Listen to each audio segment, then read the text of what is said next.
안녕하세요. 오늘도 사연살롱을 찾아주셔서 감사합니다. 전 30대 후반으로 제 인생 최고의 나날들을 보내고 있습니다. 하소연 하고 싶을 때 길 가는 사람 누구라도 붙잡고 마음을 털어놓고 싶다는 말을 들어보신 적 있을 것 같은데요. 저는 그 반대예요. 화려한 영화나 드라마의 주인공이 아니더라도 저같이 평범한 사람이라도 충분히 반전 인생을 살 수 있다는 걸 꼭 많은 사람들에게 알리고 싶거든요. 살다 보면 인생이 어두운 터널에 들어간 느낌이 들 때가 있잖아요. 남들은 다 행복한데 나만 불행한 것 같을 때 말이에요. 그런 때에도 묵묵히 자기 할 일을 하며 앞으로 걸어가다 보면 생각지도 못한 장소에 도착할 수 있거든요. 지금 인생의 어두운 터널을 지나가는 거라면 그 터널 끝은 아무도 모르는 거니까요. 제가 그랬기에 누구보다 자신있게 말할 수 있어요. 저 역시 그런 시기를 지내고 지금은 남부럽지 않은 생활을 하고 있으니까요. 그때를 생각하면 지금도 가슴이 뜨끔해요. 특히 시댁 식구들 앞에서 무시당했던 그 순간들이요. 결혼 7년 차 아이 둘을 키우며 살고 있었어요. 큰아이는 유치원생, 작은아이는 갓 돌을 지난 상태였죠. 남편은 대기업에 다니며 나름 안정적인 수입을 벌어왔어요. 저는 전업주부로 아이들을 키우고 있었는데 겉으로 보기엔 그럭저럭 평범한 가정이었지만 집 안으로 들어가면 남편과 시댁의 미묘한 무시가 일상처럼 이어지고 있었거든요. 그날은 시부모님 결혼기념일이라 온 가족이 모인 시댁 가족 모임이었는데 시어머니는 항상 명품 백과 옷으로 치장하시고 시아버지는 골프 이야기만 나오면 신이 나셨어요. 남편의 형제들은 각자의 성공 스토리를 자랑하기 바빴고 그 속에서 저는 어디에도 속하지 못한 이방인 같은 느낌을 받고 있었죠. 식사 자리에서 시어머니가 갑자기 제 친정 이야기를 꺼내셨어요. 마치 오늘의 화제라도 되는 것처럼요. 우리 며느리는 잘 사는 집 딸인 줄 알았더니 알고 보니 그렇지도 않더라. 그러니 우리 아들이 잘 데리고 살아주니 고마워라도 해야지. 순간 식탁 위로 정적이 흘렀어요. 모두의 시선이 저에게 쏠렸고 시아버님은 미묘하게 웃으셨어요. 시누이는 눈짓으로 뭔가를 주고받았고 남편은 고개를 숙이고 밥만 먹고 있었죠. 제가 무슨 죄라도 지은 것처럼 말이에요. 속에서 뭔가가 부글부글 끓어올랐지만 심호흡을 한번 했어요. 어머니, 제가 부잣집 딸이라고 한 적은 없어요. 그리고 제 부모님은 저희를 키우기 위해 평생 고생하셨어요. 경제적으로 풍요롭진 않았지만 사랑만큼은 넘치게 주셨죠. 그런 부모님이 저는 자랑스러워요. 제 목소리는 떨리지 않았어요. 친정 엄마한테 배운 대로 할 말은 하되 예의는 지켰거든요. 하지만 시어머니 얼굴이 굳더라고요. 아마 제가 가만히 있을 거라 생각하셨나 봐요. 시아버님은 헛기침을 하셨고 시누이는 키득거렸어요. 나는 사실만 말한 건데 왜 그렇게 예민하게 구니? 요즘 젊은 사람들은. 시어머니의 말투에는 어떤 비꼼이 숨어있는 듯했죠. 저보고 예민하다고 하시지만 사실 누구나 그런 말 들으면 상처받을 거예요. 제 부모님까지 끌어들여 무시하는 건 참을 수 없으니까요. 오히려 오빠가 고마워야죠. 그나마 직업이 번듯해서 대학교 갓 졸업한 저랑 결혼할 수 있었으니까요.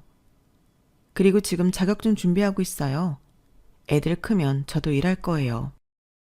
시어머니는 코웃음을 치셨어요. 남편은 여전히 묵묵부답이었고요. 그저 밥만 열심히 먹고 있었죠. 저는 그런 남편이 더 섭섭했어요.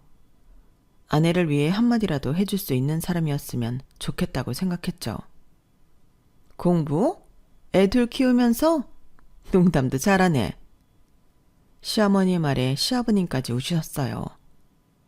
마치 정말 재미있는 농담이라도 들은 것처럼요. 그 순간 저는 제가 이 집안에서 얼마나 가볍게 취급받고 있는지 명확히 느꼈어요. 더 이상의 대화는 없었네요. 그저 어색한 침묵만이 식탁을 채웠죠. 저는 입을 다물고 아이들 음식을 챙겨주는 데 집중했어요. 식사가 끝나고 설거지를 하는 동안에도 시누이들의 수근거림이 들려오더군요. 제 귀에 들리라는 듯이 일부러 크게 말하는 것 같았죠. 오빠가 고생이 많아. 저렇게 배경도 없는 사람하고 결혼하다니. 우리 오빠 너무 착해서 문제야. 나였으면 못 살았을 거야. 생각해보면 이런 일이 처음은 아니었거든요.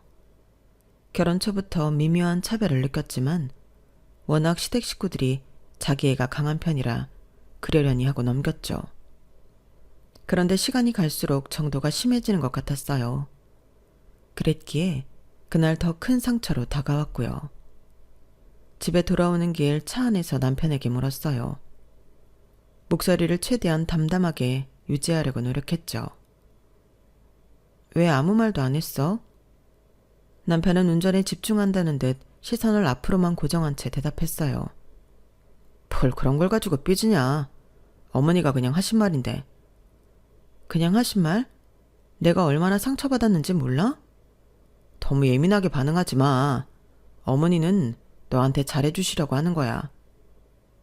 그 말을 듣는 순간 이미 결혼 7년 차인데도 남편이 제가 어떤 사람인지, 제가 무엇을 위해 노력하는지 전혀 관심이 없다는 사실을 깨달았고 제 마음 한구석이 무너져 내리는 느낌이었어요.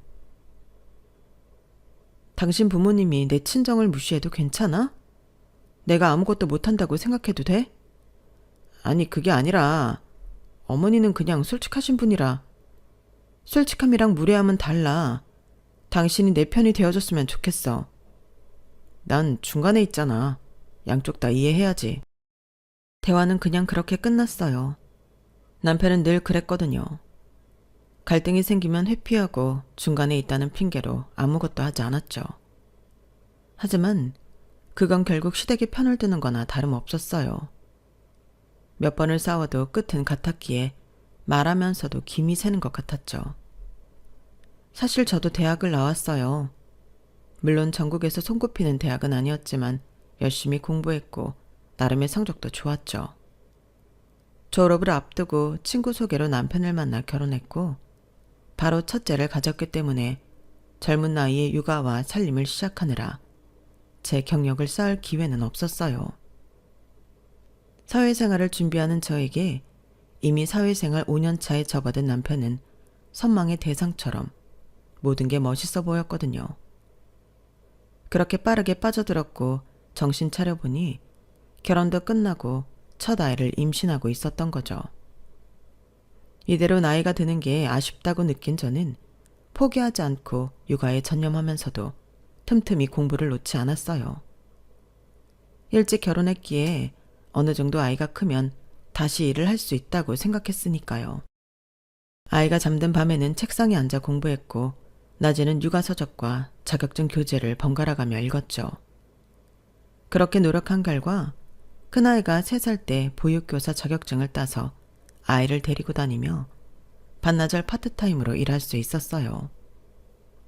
그때는 남편도 제가 자격증을 따고 실제로 일을 시작하리라고는 생각하지 못했나 봐요. 약간 놀란 듯한 반응이었거든요. 진짜 일할 거야? 애는 어떻게 하고? 같이 데리고 갈 수 있어. 반나절만 일하면 되니까. 우리가 돈이 그렇게 급한가? 돈보다는 내 경력이랑 경험을 쌓고 싶어서. 남편은 별로 내켜하지 않았지만 반대하진 않았어요. 아마 제가 곧 포기할 거라고 생각했나 봐요. 하지만 저는 꽤 즐겁게 일했어요. 아이도 다른 아이들과 어울리며 즐거워했고 저도 사회생활을 하며 활력을 얻었죠.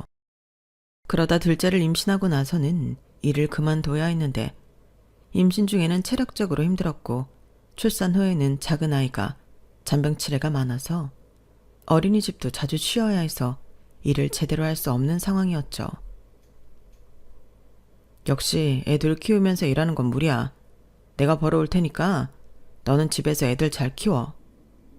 남편의 말에 반박하고 싶었지만 현실적으로 그때는 그럴 수밖에 없었어요.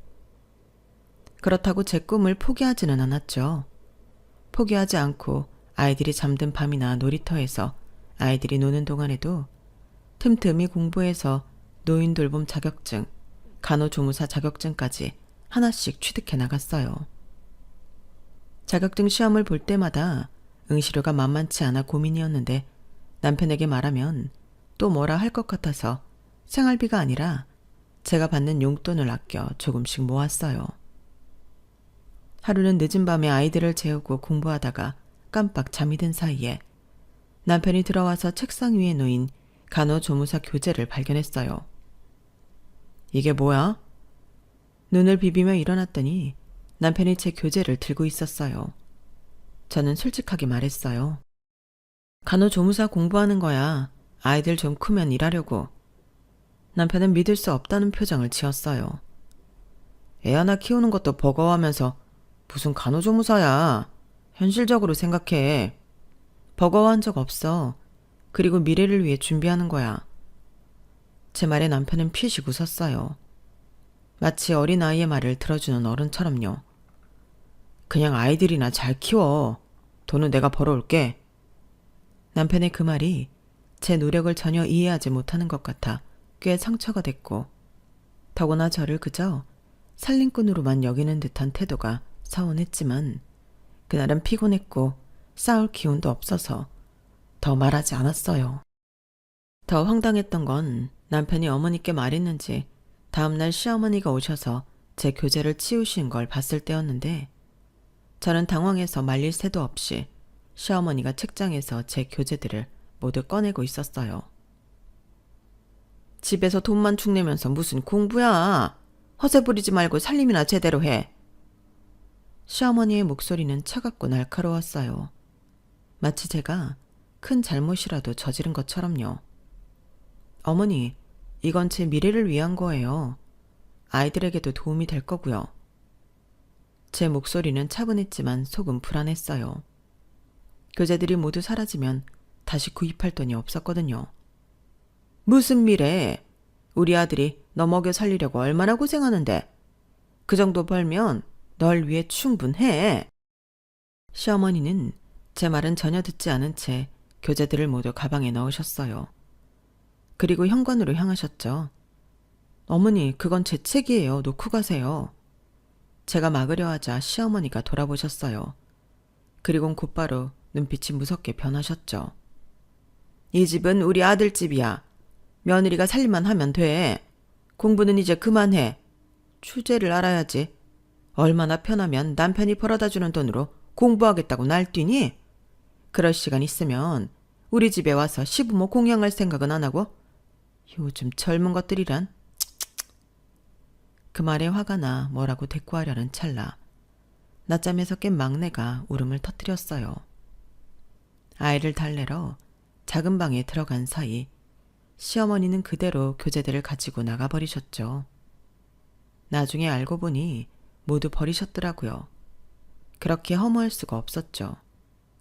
눈물이 나올 뻔했지만 오히려 오기가 생기더군요.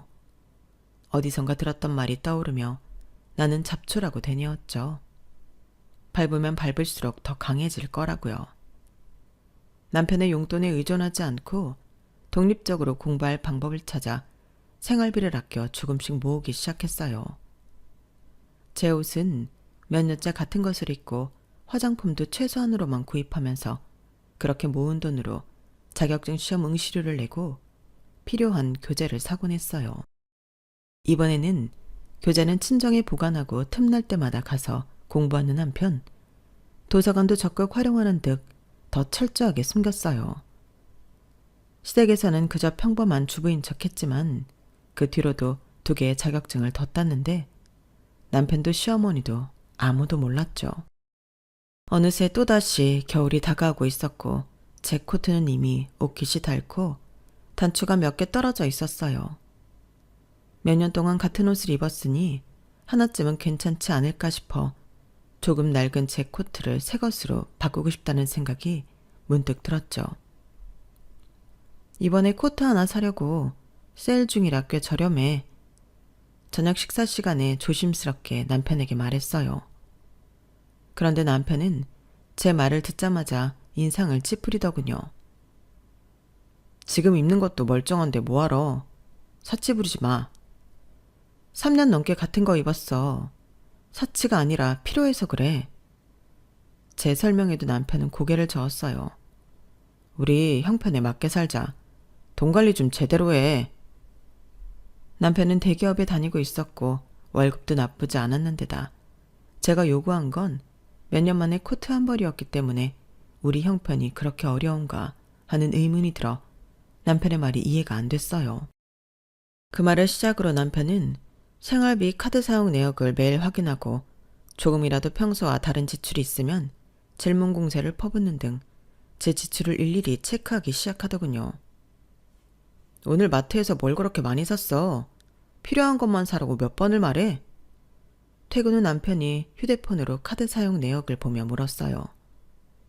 아이들 간식이랑 이번 주 식재료예요. 필요한 것만 샀어. 이렇게 써대면 내가 얼마나 더 벌어와야 되는데? 남편은 마치 제가 가정 경제를 위협하는 존재인 것처럼 한숨을 쉬며 소파에 털썩 앉았는데 그뿐만 아니라 시어머니도 가끔씩 찾아와서는 냉장고를 열어보고 찬장을 뒤지며 필요 이상으로 사놓은 것이 없는지 확인하는 등 제 지출을 감시했어요. 우리 아들이 버는 돈 함부로 쓰지 마라. 며느리가 살림을 이렇게 하면 어떡하니? 너 혹시 친정에 갖다 주려고 그러니? 순간 귀를 의심했어요. 제가 몇 년 동안 아끼고 아껴서 생활했는데 이런 의심까지 받아야 했나 싶어 가슴이 철렁 내려앉았죠. 어머니, 그게 무슨 말씀이세요? 목소리가 저도 모르게 높아졌어요. 시어머니는 눈살을 찌푸리며 저를 위아래로 훑어보셨죠. 얘, 나 귀 안 먹었다? 아니면 아닌 거지 기차통을 삶아 먹었나? 혹시나 그러면 그러지 말라고 하는 거야. 너는 그냥 살림이나 잘하면 되는 거야. 알겠니? 그 순간 모든 게 명확해졌어요. 저는 이 집에서 그저 도움이 그 이상도 이하도 아니었던 거죠. 아니, 오히려 그보다 못한 존재였을지도 몰라요. 그들이 원했던 건 사회생활 경험 없이 시키는 대로 고분고분 따르는 말 잘 듣는 여자였던 거예요. 가슴 한편이 무겁게 내려앉았지만 동시에 이대로는 안 된다는 작은 불씨가 피어오르기 시작했어요. 그때는 제가 할 수 있는 게 아무것도 없다고 생각했지만 그건 표면적으로만 그랬을 뿐이었죠. 마음속으로는 이미 변화를 위한 첫 발걸음을 내딛고 있었으니까요. 하지만 운명의 여신은 저를 보고 웃어주지 않았네요.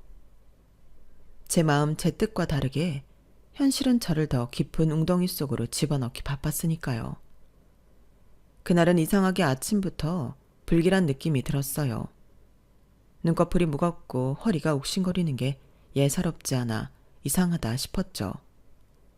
그래도 늘 그렇듯 큰아이를 유치원에 보내고 돌진한 작은아이를 잠깐 낮잠 재우면서 밀린 집안일을 처리하고 있었어요. 그런데 설거지를 끝낸 뒤 수건을 갤 때쯤 전화벨이 요란하게 울리더군요. 발신인을 확인해보니 남동생이었는데 평소라면 간단한 문자나 카톡으로 연락하던 동생이 직접 전화를 걸어왔다는 사실에 느낌이 이상하더라고요.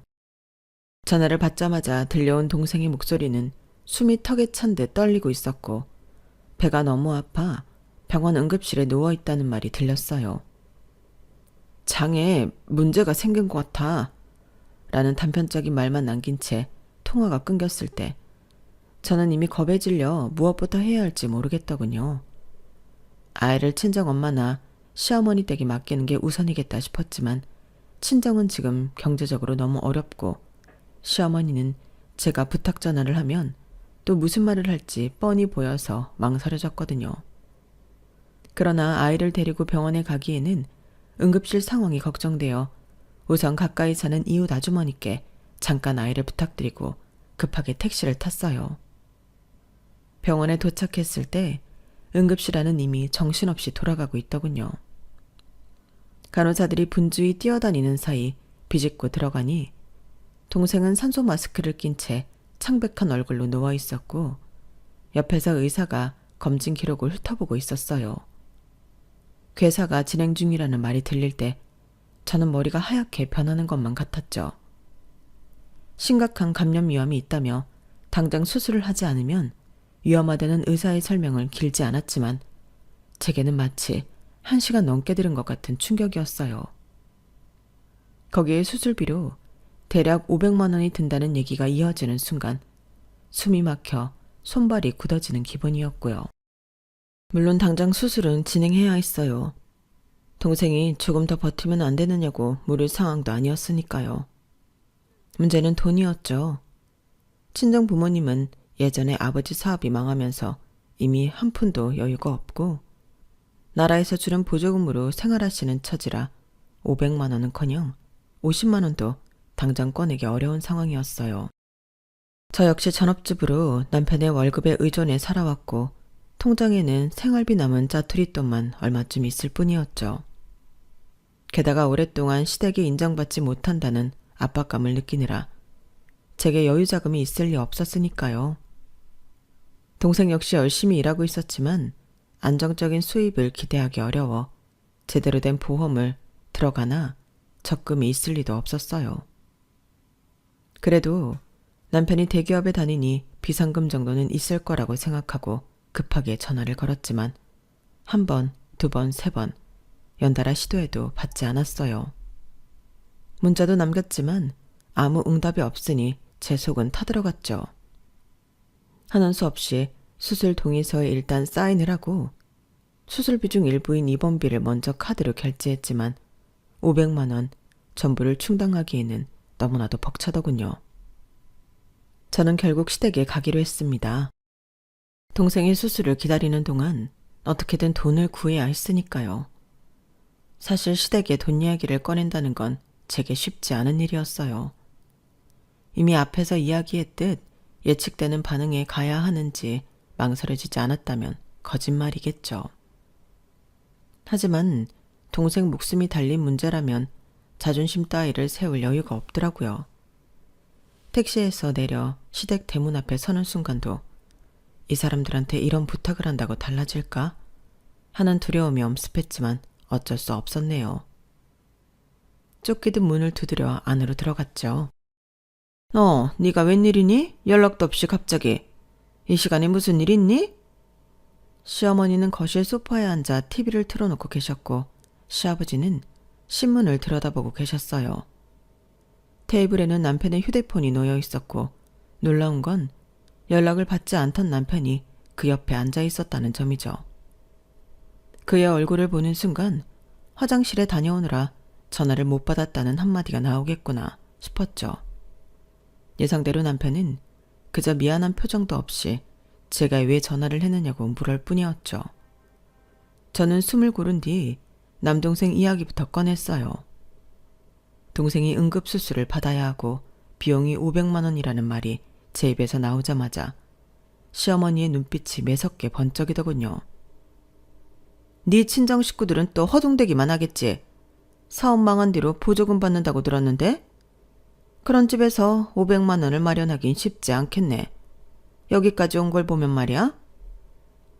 이미 예상했던 반응이지만 막상 들으니 가슴이 쿵 내려앉았어요.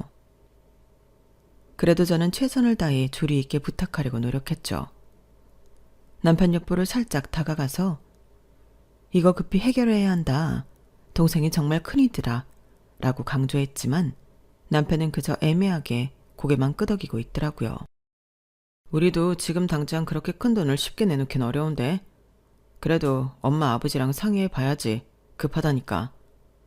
남편은 잠시나마 중재를 해주려는 듯 보였지만 곧바로 시어머니가 목소리를 높였어요. 차가운 시선이 저를 쏘아봤고 손가락으로 테이블을 탁탁 두드리며 말을 이어가셨죠.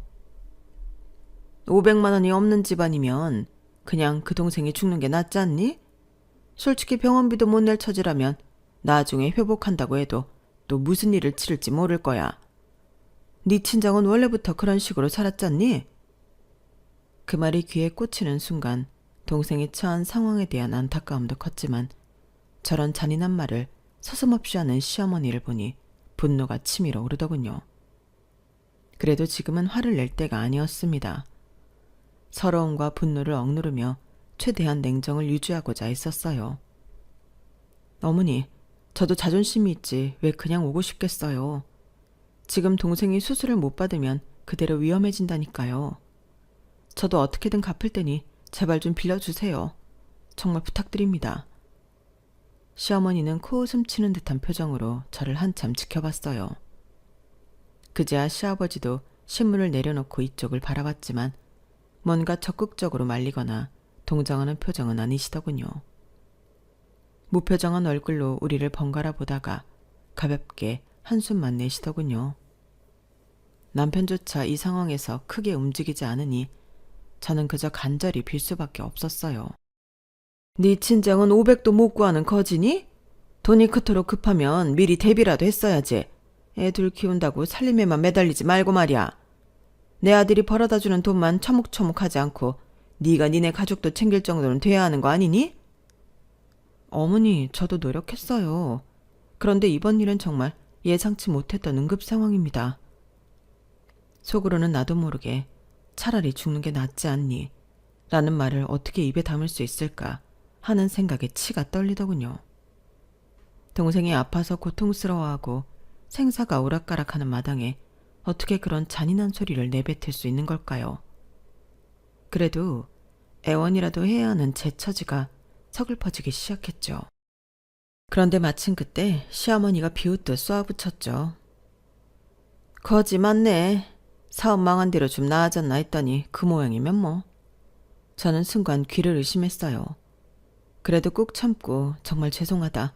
저도 어떻게든 갚겠다고 또다시 읍소하려고 했는데 그때 남편이 차갑게 대꾸하더군요. 엄마 말이 틀린 건 아니야. 요즘 세상에 500만 원도 못 구하면 어떡해. 우리도 여유가 있는 것도 아니고 딱히 줄 수 있는 상황은 아닌 것 같아. 가운데서 중재 역할을 못하는 남편이었지만 그렇게까지 동조할 줄 몰랐어요. 저는 울컥해서 남편을 똑바로 쳐다봤죠. 아니, 내 동생이 죽을지 살지 기로에 서 있는데도 어떻게 저런 말을 아무렇지 않게 할 수 있는 건지 도무지 이해가 안 갔습니다. 그동안 시댁이 저를 무시하는 건 익숙했지만 남편은 최소한 저를 조금이라도 보호해 주길 바랐거든요. 가슴속에서는 수많은 말들이 소용돌이치며 올라왔지만 아직 상황이 상황이니만큼 억지로 삼키고 다시 부탁하려고 했습니다. 그런데도 시어머니와 남편은 서로 눈짓을 주고받으며 이번에는 빌려주지 말자는 식의 기색이 완연했어요. 시아버지도 신문을 덮고는 무표정한 얼굴로 한마디 하시더군요. 우리가 무슨 은행도 아니고 너도 생각이 있으면 미리 준비 좀 하지 그랬냐? 그 순간 머리가 아득해지면서 그동안 쌓였던 분노가 한꺼번에 치솟았습니다. 더 이상 참는 건 의미가 없다고 느꼈어요. 동생이 위험하니 굽히고 들어가자는 제 마음도 한계에 다다른 거죠. 저도 모르게 목소리가 높아졌어요. 아니, 내 동생이 당장 죽을 수도 있는 상황이라고 말했잖아요. 정말 어떻게 이럴 수가 있어요? 시댁에서 이렇게까지 나올 줄 몰랐어요. 차라리 나 몰라라 하실 거면 처음부터 아예 모른 척 하시지. 남편 당신도 내 편이 아니라는 거 오늘 확실히 알았어. 7년 동안 내가 얼마나 시댁에서 무시받았는지 뻔히 알 텐데 지금도 아무 말 없이 엄마 말에 고개만 끄덕이네? 나 이 집의 밑바닥까지 굴욕스럽게 매달려봤자 소용없다는 거 이제 확실해졌어. 제 목소리에 거실 공기가 얼어붙은 것 같았어요. 시어머니는 기분이 몹시 언짢은 듯 눈을 부릅뜨고 있었고 남편도 저를 한번 흘겨보더니 아무 말 없이 고개를 돌리더군요. 그 모습에 더 이상 미련조차 남지 않았어요. 이대로 죽어가더라도 여기서 빌릴 수 있는 돈은 없겠다는 생각이 들자 억울하고 분해서 눈물이 왈칵 터져나오려 했지만 그마저도 억지로 삼켰어요. 모든 감정이 뒤엉켜 심장이 벌렁거리지만 시간을 더 끌면 안 되겠다는 본능이 강하게 들었거든요. 이런 집에서 더군다나 이런 남편과 시부모 앞에서 한풀이 하듯 붙잡고 있을 필요가 전혀 없었어요. 지금 내게 중요한 건 동생의 목숨이니까요. 그렇게 문을 박차고 나오는 길에 시어머니가 한마디 더 툭 내뱉는 소리가 들렸어요. 자존심 세우는 거 보니 살만한가 보네. 하지만 저도 뒤돌아 돌아보지 않고 시댁을 뛰쳐나왔어요. 길 위에 서자 이제 정말 절망밖에 남지 않은 상황이 현실로 다가왔죠. 어떡하지? 동생 수술비는 당장 누가 빌려주지? 라는 생각에 가슴이 또다시 쿵 내려앉았죠. 그래도 거리에 우두커니 서 있을 시간조차 없었어요. 가진 건 없었지만 마지막 희망이라고 할 수 있는 지인들을 하나둘 떠올렸어요. 예전에 알바하던 곳에서 친해진 언니, 보육교사 자격증 공부할 때 함께 스터디를 했던 친구, 혹시 그들이라면 조금씩이라도 보태줄 수 있지 않을까 싶었죠. 애초에 500만 원이라는 거액을 한 명에게 빌릴 순 없으니 여러 명에게 도움을 청해 조금씩 모으자는 계획이 머릿속에서 급하게 그려졌죠. 급한 대로 핸드폰을 꺼내 몇몇 지인에게 전화를 돌렸어요. 상황을 솔직하게 말하니 운 좋게도 몇 명은 적금 통장에 있는 돈을 빼서라도 도와주겠다고 흔쾌히 약속해 주더라고요. 한두 명이 100만 원, 또 누군가는 50만 원, 그렇게 조금씩이라도 모이니 희망이 보이더군요. 수십 분 만에 겨우 400만 원에 가까운 금액이 마련됐고 마지막 한 사람에게서 추가로 100만 원을 빌려 수술비 총액을 맞출 수 있었어요. 저녁 무렵 병원으로 헐레벌떡 돌아와 수술비를 완납하고 나니 마침 동생이 수술실로 옮겨지는 참이었죠. 허둥지둥 상황을 정리하느라 미처 정신이 없었지만 마음만큼은 간신히 안정을 찾았어요. 어떻게든 동생의 목숨은 살릴 수 있겠다는 안도감 말이에요. 그렇게 저는 그날 하루 종일 겪었던 수모와 분노, 허탈감, 절망감을 조각조각 곱씹으며 밤을 샜어요. 수술 대기실 의자에 주저앉아 한참을 울뻔하다가도 동생을 지켜봐야 한다는 책임감에 눈물을 삼키고 버텼죠. 마침내 수술이 잘 끝났다는 의사의 말을 들었을 때 저도 모르게 주저앉아 하염없이 한숨을 쉬었어요. 한결 가벼워진 가슴과 달리 머릿속엔 이제부터 어떻게 갚아나가야 하지? 라는 커다란 빚의 그림자가 드리워지더군요. 당장 이혼이라도 하고 싶었지만 현실은 그렇게 간단하지 않더군요. 아이 둘을 데리고 맨몸으로 나가면 한 달 생활비조차 막막할 게 뻔했으니까요. 전업주부였던 제게 당장 경제적 자립수단이 없다는 게 큰 문제였죠. 게다가 시댁 쪽이 호락호락 양육권을 내줄 리도 없었고요. 화가 치밀어 오를 때마다 당장 끝내자는 생각이 하루에도 12번씩 들었지만 어쩔 수 없이 꾹 참으며 언젠가는 나도 사람답게 살 길을 찾아야겠다고 마음먹었어요. 그러면서 동생 수술비로 생긴 빚도 빌린 돈을 조금씩 갚아 나가야 하는 부담도 함께 찾아왔죠. 하루하루가 전쟁 같은 시간이었어요. 남편과 시댁에 대한 분노도 여전했지만 우선은 아이들에게 집과 밥 한 끼를 제대로 마련해 줄 수 있어야 했으니까요. 그렇게 시간이 흐르면서 어느덧 1년이 지나버렸어요. 너무 정신없이 달려와서 그런지 계절이 몇 번 바뀌었는지도 잘 실감이 나지 않을 정도였죠. 그러는 동안 저는 가정에서 보내는 시간을 점차 줄여가며 틈틈이 바깥일을 찾았네요.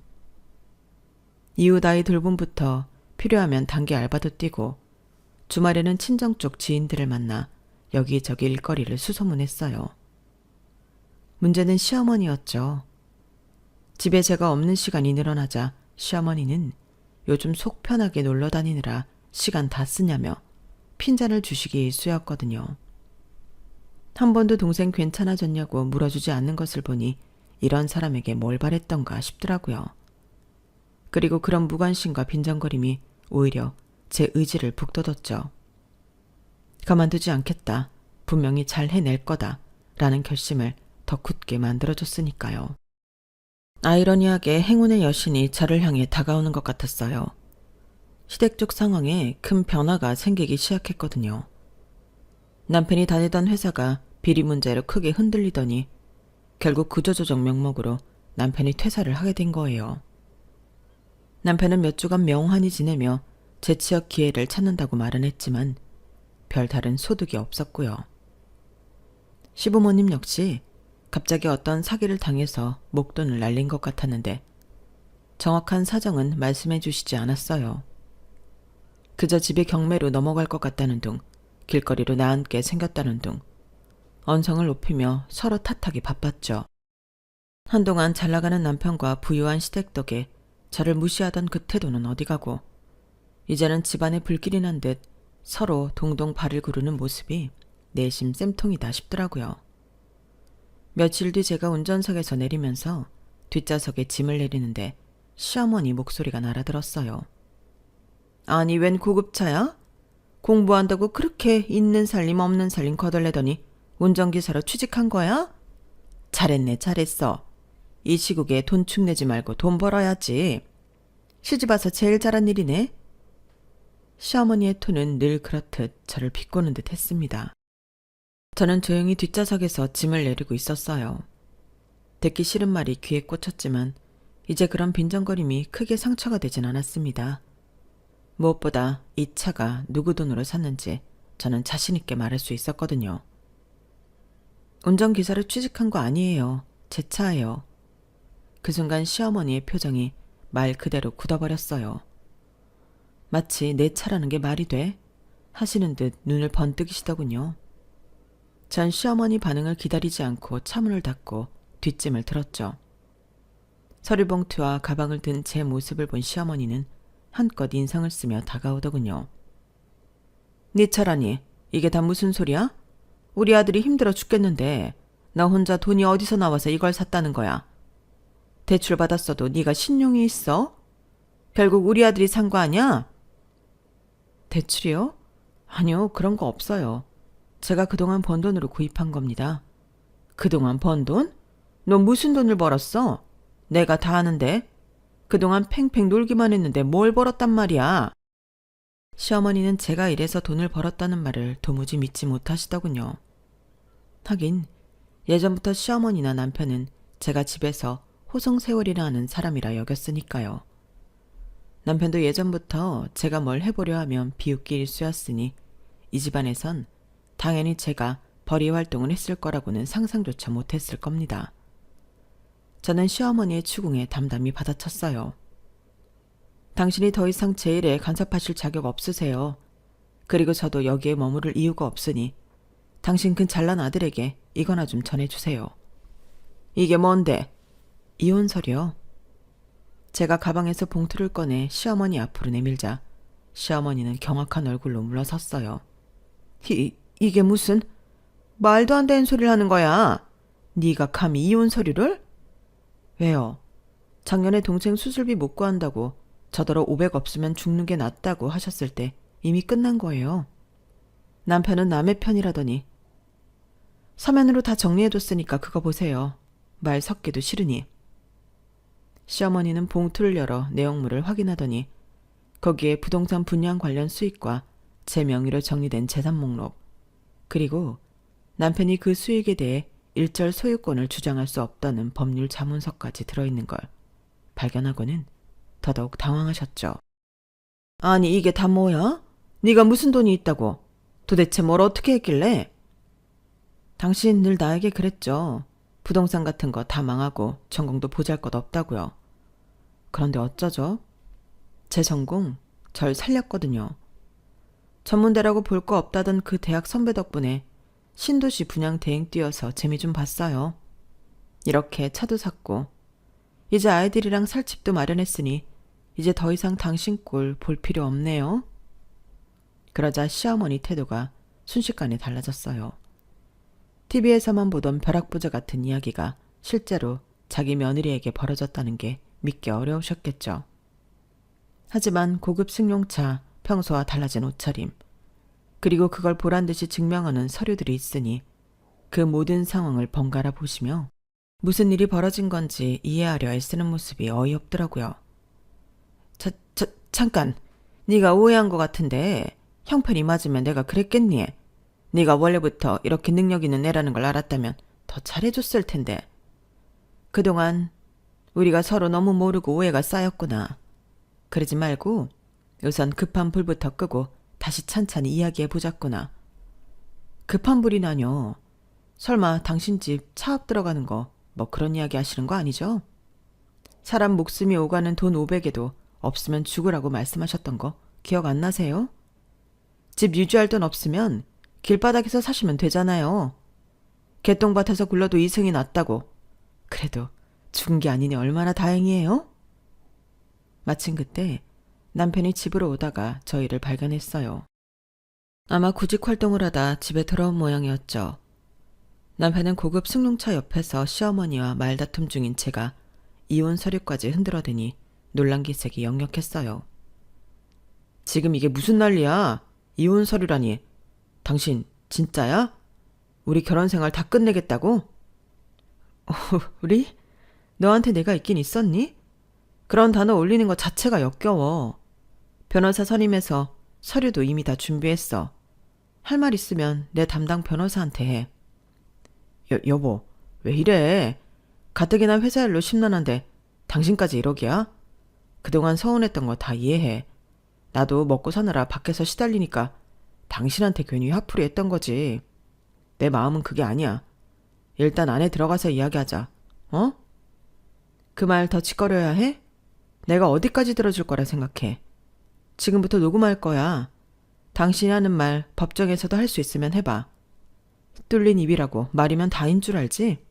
그래서 내 동생 병원비 없을 때 당신 엄마 편 들며 입으로 똥을 싼 거지? 그래, 뇌가 있으면 입이라도 다물었겠지. 남편과 시어머니가 깜짝 놀란 눈으로 절 쳐다보더라고요. 평소 거친 말을 하지 않던 저였기에 속사포처럼 쏟아내는 말에 놀란 눈치였죠. 사실 저도 제가 이렇게까지 말을 할 줄 몰랐는데요. 살면서 당했던 게 쌓이니 들었던 말들이 다시 제 입에서 나가는 건 생각보다 어렵지 않더라고요.